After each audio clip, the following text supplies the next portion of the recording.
ओम यस्य निश्वासितं वेद यो वेदेभ्योऽखिलं जगत् निर्ममेतमहं वन्दे विद्यातीर्थं महेश्वरम।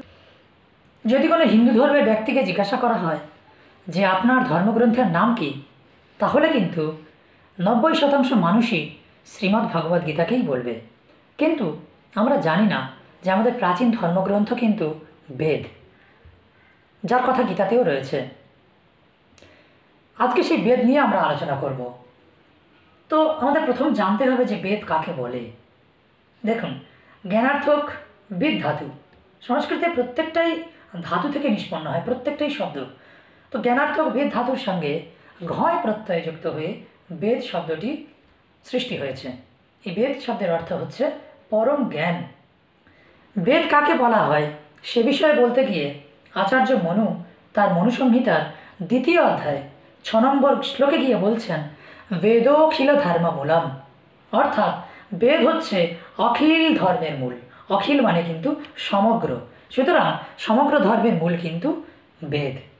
এবং ঠিক তার পরবর্তীতে অর্থাৎ 7 নম্বর শ্লোকে গিয়ে আচার্য মনু বলছেন, ইহা কশ্চিৎ কস্যচিৎ ধর্ম মনুনা পরিকীর্তিতঃ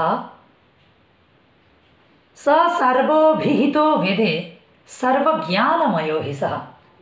অর্থাৎ মনু দ্বারা, ভগবান মনুর দ্বারা যা কিছু মনুসংহিতাতে কথিত হয়েছে তা কিন্তু সবগুলোই বেদ বচন, এবং বেদ হচ্ছে সাক্ষাৎ ধর্ম বা জ্ঞান স্বরূপ।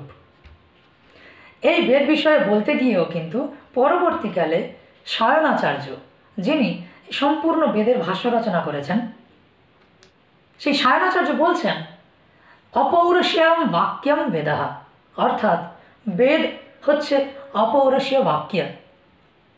পুরুষ কর্তৃক যে বাক্য রচিত হয়নি সেটিই হচ্ছে বেদ। অর্থাৎ বেদের যে বাক্যগুলো সেগুলো কিন্তু অপৌরুষীয়। বেদ কাকে বলে আমরা জানলাম, এখন বেদের উৎপত্তি বিষয়ে আমাদের জানা প্রয়োজন। বেদের উৎপত্তি বিষয়ে বলতে গিয়ে আচার্য মনু তার মনুসংহিতায় প্রথম অধ্যায় 23 নম্বর শ্লোকে বলছেন, অগ্নিবায়ু রবিভ্যস্তু ত্রয়ম ব্রহ্ম সনাতনম দুদোহ যজ্ঞ সিদ্ধ্যর্থম ঋগ যজুঃসাম লক্ষণম।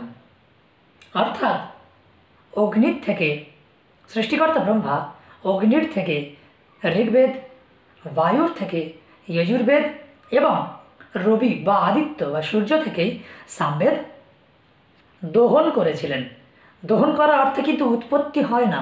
দোহন শব্দের অর্থ সেগুলো নিহিত ছিল, ওই দেবতার মধ্যে সেগুলো নিহিত ছিল, সেগুলোকে ভগবান ব্রহ্মা আবার প্রকাশিত করেন। এবং এই 3টি বেদের সমষ্টি হচ্ছে অথর্ববেদ। কিছু পাশ্চাত্য বিদ্বান কিন্তু এই বেদের কাল নির্ণয় করার একটা চেষ্টা করেছেন, একটা মহৎ প্রযত্ন করেছেন, এবং অবশেষে কিন্তু হুমড়ি খেয়ে পড়েছেন। তার মধ্যে একজন হচ্ছেন প্রফেসর এ ওয়েবার। ওয়েবার একজন জার্মান পণ্ডিত। তার একটা গ্রন্থ আছে, গ্রন্থটি হচ্ছে হিস্ট্রি অফ ইন্ডিয়া লিটারেচার। ওই গ্রন্থে উনি দেখানোর চেষ্টা করেছেন যে বেদ ঠিক কত সালে রচিত, এবং অবশেষে তিনি স্বীকার করেছেন যে তার দ্বারা বেদের রচনাকাল নির্ণয় করা সম্ভব নয়। তিনি স্বীকার করেছেন, any such of attempt of defining the relic antiquity is absolutely fruitless। অর্থাৎ প্রত্ন সম্পদকে সংজ্ঞায়িত করার এ ধরনের প্রচেষ্টা একেবারেই নিষ্ফল। সুতরাং বেদের কালকে নির্ধারণ করা কিন্তু কখনোই সম্ভব নয়। এখন আমরা দেখব এই যে 4টি বেদ, এই 4টি বেদ কিন্তু অখণ্ড অবস্থায় ছিল, একত্রিতভাবে ছিল। পরবর্তীকালে মহর্ষি কৃষ্ণদ্বৈপায়ন বেদব্যাস, যিনি কিনা মহর্ষি পরাশর এবং সত্যবতীর পুত্র, তিনি কিন্তু এই বেদকে 4 ভাগে ভাগ করেছেন। কারণ পরবর্তীকালে মানুষের স্মৃতিশক্তি ধীরে ধীরে দুর্বল হতে থাকে, তাই তিনি অখণ্ড বেদকে 4 ভাগে ভাগ করলেন এবং তার 4টি শিষ্যকে সেই 4টি বেদের জ্ঞান দিয়েছিলেন। এটির প্রমাণ কোথায় আছে? এর প্রমাণ আছে শ্রীমদ্ ভাগবত মহাপুরাণের 12 নম্বর স্কন্ধে। সেখানে একটি শ্লোক আছে, পরাশরাৎ সত্যবত্যাম অংশাংশকলয়া বিভু অবতীর্ণ মহাভাগো বেদম চক্রে চতুর্বিধম। পরাশর এবং সত্যবতীর পুত্র বেদব্যাস কি করেছিলেন? অবতীর্ণ হয়েছিলেন এবং বেদকে 4 ভাগে ভাগ করেছিলেন। তার মধ্যে তিনি ঋগ্বেদ দিয়েছিলেন তার শিষ্য পৈলকে, সামবেদের শিক্ষা দিয়েছিলেন তার শিষ্য জৈমিনীকে, যজুর্বেদের শিক্ষা প্রদান করেছিলেন ঋষি বৈশম্পায়নকে এবং অথর্ববেদের শিক্ষা প্রদান করেছিলেন তার শিষ্য সুমন্তকে। এইভাবে কিন্তু তিনি 4টে বেদকে 4 ভাগে ভাগ করেছিলেন এবং প্রত্যেকটা বেদের শিক্ষা তার শিষ্যগুলোকে কিন্তু দিয়েছিলেন। এই বেদকে বিভাজন করার জন্যই কিন্তু ওনার নাম বেদব্যাস হয়। বেদের অনেক নাম রয়েছে। শ্রুতি বলা হয় বেদকে, নিগম বলা হয়, ছান্দস বলা হয়, অনেক নামে বেদকে আখ্যায়িত করা হয় আর কি। তো প্রত্যেকটা বেদের কিন্তু আলাদা আলাদা ঋত্বিক রয়েছে। যেমন ঋগ্বেদের ঋত্বিক হচ্ছে হোতা। এই হোতার কাজ কি? হোতা কিন্তু দেবতাগণকে স্তুতির দ্বারা যজ্ঞে আহ্বান করবেন। যারা ঋগ্বেদীয় তাদের কর্ম কিন্তু ওই স্তুতির দ্বারা দেবতাদেরকে যজ্ঞে আহ্বান করা, তাদেরকে হোতা বলা হয়। হুয়াতে ইতি হোতা। যারা যজুর্বেদীয় তাদের কর্তব্য কিন্তু যজ্ঞে আহুতি প্রদান করা। এই যজুর্বেদীয় ঋত্বিকদেরকে বলা হয় অধ্বর্যু। অধ্বরম ইউনক্তি ইতি অধ্বর্যু। যারা সামবেদীয় তাদেরকে বলা হয় উদ্গাতা।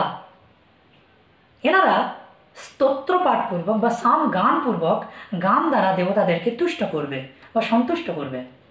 এবং অথর্ববেদীয় যে ঋত্বিক তাকে বলা হয় কিন্তু ব্রহ্মা। এনার কর্তব্য ওই 3 বেদের যে সমস্ত ঋত্বিক রয়েছেন তারা কোথাও ভুল করছেন কি ঠিক করছেন তার সম্পূর্ণ তত্ত্বাবধান তাকে রাখতে হবে। আমরা মহর্ষি বশিষ্ঠের নাম শুনেছি। এই বশিষ্ঠ কিন্তু ব্রহ্মা ছিলেন। ব্রহ্মা অর্থাৎ অথর্ববেদীয় ঋত্বিক ছিলেন। এই যে 4টি বেদ আমরা পেলাম বা জানলাম, এই 4টি বেদের কিন্তু প্রত্যেকটার আবার 4টি করে ভাগ রয়েছে। যেমন ঋগ্বেদের 4টি ভাগ রয়েছে: সংহিতা, ব্রাহ্মণ, আরণ্যক, উপনিষদ। ঠিক তদ্রূপ সামবেদেরও 4টি বিভাগ রয়েছে: সংহিতা, ব্রাহ্মণ, আরণ্যক, উপনিষদ। যজুর্বেদেরও সংহিতা, ব্রাহ্মণ, আরণ্যক, উপনিষদ এবং অথর্ববেদেরও সংহিতা, ব্রাহ্মণ, আরণ্যক ও উপনিষদ। সুতরাং প্রত্যেকটা বেদকেও আবার কিন্তু 4টি ভাগে ভাগ করা হয়েছে। এখন সংহিতা কাকে বলে? যেখানে মন্ত্র রয়েছে, কেবলমাত্র মন্ত্র রয়েছে, সেটাকেই বলা হয় সংহিতা। সংহিতা শব্দের অর্থ হলো মন্ত্রের সমষ্টি বা সংকলন। ব্রাহ্মণ কাকে বলে?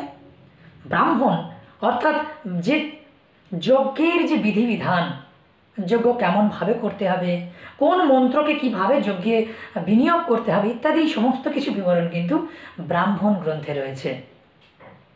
এই সংহিতা এবং ব্রাহ্মণ এই দুটোকে একত্রে কিন্তু কর্মকাণ্ডও বলা হয়।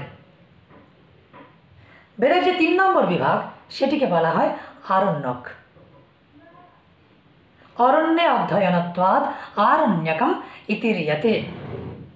অরণ্যে মুক্ত হওয়ার জন্য এটি কিন্তু আরণ্যক।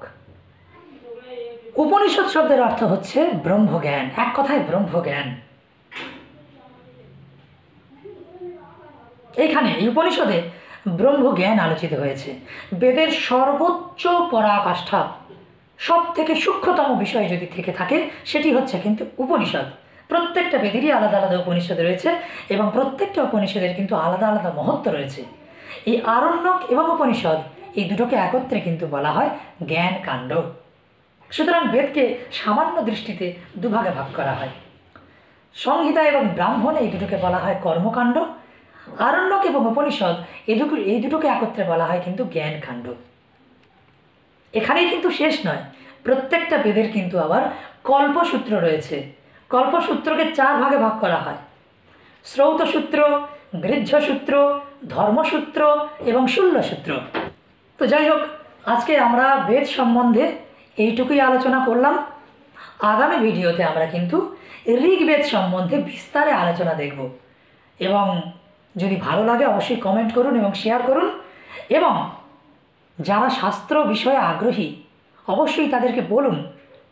এইখানে কেবলমাত্র আমরা শাস্ত্র নিয়ে আলোচনা করব, আমরা কিন্তু বাজে কথা বলবো না এবং বাজে মন্তব্যও করব না।